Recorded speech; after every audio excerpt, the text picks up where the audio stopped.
আমাকে অনেকজন কমেন্ট করছে আমার কি সংসারে কোনো কাজ নেই, আমি সারাদিন ভিডিও করি।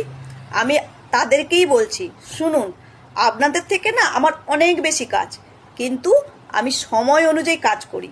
কারণ আমি চাকরি করি, আমার বাড়িতে ছোট্ট একটা বাচ্চা আছে, তারপরে তো খাওয়া দাওয়া, স্নান করা, জামা কাপড় কাচা এবং বাচ্চা সামলানো অনেক বেশি কাজ। তারপরেও আমি ভিডিও করি। কেন বলুন তো? কারণ এটা আমার দায়িত্ব। এই সমাজে থেকে সমাজে কি হচ্ছে না হচ্ছে সেগুলোকে তো তুলে ধরতেই হবে। আর যদি না বলি, আপনাদের মতো লোকেরা তো সারা জীবন চটি চেটেই যাবেন না। আমি যখন প্রতিবাদ করছি তখন আপনারা আমাকে বলছেন, এবং নিজেরা একবার ভেবে দেখুন, এত যে চটি চাটছেন, আপনাদের বাড়ির ছেলেমেয়েরা কোথায় গিয়ে পড়বে? আপনারা কি প্রচুর বড় লোক, প্রাইভেট স্কুলে পড়াবেন? সরকারি স্কুল লাগবে না?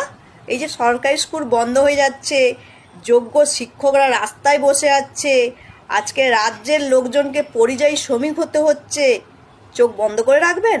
আর প্রতিবাদ করলে মনে হবে এ মহিলা, এ বাড়ি সংসার সামলাবে, বরের কথা শুনে চলবে।